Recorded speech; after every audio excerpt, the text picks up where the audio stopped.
Hello student, তোমরা যারা ক্যালকাটা ইউনিভার্সিটির আন্ডারে সেকেন্ড সেমিস্টারের ছাত্রছাত্রী আছো এবং তোমাদের সিভ্যাক পেপারে value oriented life skill education সাবজেক্টটা আছে, তোমাদের জন্য আজকের ক্লাসটা খুবই গুরুত্বপূর্ণ। আজকের ক্লাসে তোমাদের প্রথম অধ্যায়ের দ্বিতীয় টপিক থেকে গুরুত্বপূর্ণ প্রশ্ন উত্তর নিয়ে আলোচনা করব। তোমাদের এই পেপারটা থেকে এমসিকিউ প্রশ্ন উত্তর পরীক্ষায় আসবে, তবে আমি প্রশ্ন উত্তরগুলো 1 নম্বরের প্রশ্ন আকারে লিখেছি, এসএকিউ আকারে লিখেছি, কারণ সেক্ষেত্রে তোমাদের এই সাবজেক্টটা সম্পর্কে একটু নলেজ আসবে এবং তোমরা পরীক্ষায় সমস্ত প্রশ্নের উত্তর করে আসতে পারবে। তাহলে প্রশ্ন উত্তরগুলো ভালো করে দেখে নাও, প্রত্যেকটা প্রশ্ন খুবই গুরুত্বপূর্ণ।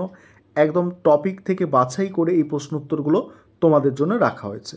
প্রথম প্রশ্ন যেটা আছে, মননশীলতা কী? মননশীলতা হলো বর্তমান মুহূর্তে সম্পূর্ণ মনোযোগ দেওয়া এবং কোনো বিচার বা প্রতিক্রিয়া ছাড়াই তা উপলব্ধি করা। দ্বিতীয় প্রশ্ন, মননশীলতা কেন গুরুত্বপূর্ণ? মননশীলতা মানসিক চাপ কমাতে, মনোযোগ বাড়াতে এবং মানসিক স্বাস্থ্যের উন্নতি করতে সহায়ক। 3 নম্বর প্রশ্ন, মননশীলতার একটি সহজ অনুশীলন কি? মননশীলতার সহজ অনুশীলন হচ্ছে গভীর শ্বাস নেওয়া এবং শ্বাস প্রশ্বাসের প্রতি মনোযোগ দেওয়া। তারপরের প্রশ্ন, মননশীলতা কোন পদ্ধতিতে করা যেতে পারে? মেডিটেশন, শ্বাসের ব্যায়াম এবং দৈনন্দিন কাজের সময় মনোযোগী থাকা। তারপরে, মননশীলতা কিভাবে মানসিক স্বাস্থ্যের ওপর প্রভাব ফেলে? এটি উদ্বেগ ও বিষণ্ণতা কমাতে সাহায্য করে। পরের প্রশ্ন, একাগ্রতা কি? একাগ্রতা হলো কোনো নির্দিষ্ট বিষয়ে মনোযোগ কেন্দ্রীভূত করা। একাগ্রতা বাড়ানোর একটি পদ্ধতি। দেখো, একাধিক কাজ না করে একসঙ্গে একটি কাজ করার অভ্যাস করা। ঠিক আছে, একাগ্রতা বাড়বে, একটি কাজ করার অভ্যাস করলে একাগ্রতা বাড়ে, অনেক কাজ করলে একাগ্রতা কমে যাবে। একাগ্রতা কমে গেলে কি হতে পারে? কাজের মান কমে যায় এবং সময় বেশি লাগে। একাগ্রতা বাড়ানোর জন্য কি করা উচিত? কাজের মাঝে ছোট ছোট বিরতি নেওয়া এবং পর্যাপ্ত বিশ্রাম নেওয়া। একাগ্রতার জন্য পরিবেশ কিভাবে গুরুত্বপূর্ণ? শান্ত এবং বিরক্তিমুক্ত পরিবেশ একাগ্রতা বাড়ায়। কেন একাগ্রতা গুরুত্বপূর্ণ?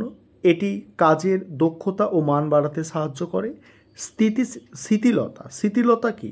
শিথিলতা মানে মানসিক ও শারীরিকভাবে চাপ মুক্ত থাকা। শিথিলতার একটি প্রাকৃতিক উপায় কি? গভীর শ্বাস নেওয়া এবং ধীরে ধীরে ছাড়া। শিথিলতা কেন গুরুত্বপূর্ণ? এটি মানসিক এবং শারীরিক স্বাস্থ্যের জন্য গুরুত্বপূর্ণ। শিথিলতা কিভাবে চাপ কমায়? পরের প্রশ্ন আলোচনা করব। তবে একটা বিষয় এখানে তোমাদের বলার আছে, তোমাদের জন্য অনলাইন কোচিং ক্লাস চলছে। তোমরা যদি কেউ অ্যাডমিশন নিতে চাও এই নম্বরে যোগাযোগ করতে পারো, 9123005218। এই নম্বরে তোমরা যোগাযোগ করে অ্যাডমিশন নিতে পারো, বা তোমরা যারা স্টাডি মেটেরিয়াল পারচেস করবে ভাবছো সেক্ষেত্রেও তোমরা এই নম্বরে যোগাযোগ করতে পারো। শিথিলতা কিভাবে চাপ কমায়? পরের যে প্রশ্নটা ছিল, দেখো, এটি শরীরের মধ্যে চাপের হরমোনের মাত্রা কমায়। শিথিলতার জন্য একটি ভালো অভ্যাস কি? প্রতিদিন নির্দিষ্ট সময়ে মোটিভেশন বা যোগ ব্যায়াম করা। মেডিটেশন, এটা মোটিভেশন নয়, মেডিটেশন বা যোগ ব্যায়াম করা। শিথিলতার জন্য কোন ব্যায়ামগুলি করা যেতে পারে? এটা স্টার্ট দেওয়া আছে, ইম্পর্টেন্ট প্রশ্ন। যোগ ব্যায়াম, শ্বাসের ব্যায়াম এবং মেডিটেশন। কখন শিথিল হওয়া উচিত? কখন? যখন মানসিক বা শারীরিক চাপ বেশি অনুভূত হয়। তারপরে দেখো, মননশীলতা, একাগ্রতা, শিথিলতা কিভাবে পরস্পর সম্পর্কিত। মননশীলতা বর্তমান মুহূর্তে মনোযোগ দেওয়া শেখায়। একাগ্রতা সেই মনোযোগ ধরে রাখতে সাহায্য করে এবং শিথিলতা মানসিক ও শারীরিক চাপ কমিয়ে স্বাস্থ্যের উন্নতি করে। তারপরে, মননশীলতা এবং একাগ্রতা কি একই জিনিস? না, মননশীলতা বর্তমান মুহূর্তে মনোযোগ দেওয়া শেখায়, আর একাগ্রতা নির্দিষ্ট একটি বিষয়ে মনোযোগ ধরে রাখা শেখায়। শিথিলতা কেন প্রতিদিন চর্চা করা উচিত? এটি শরীর এবং মনের স্বাস্থ্যের উন্নতি করতে সাহায্য করে। তারপরে, মননশীলতা চর্চার সময় সাধারণত কোন ভুলগুলি করা হয়?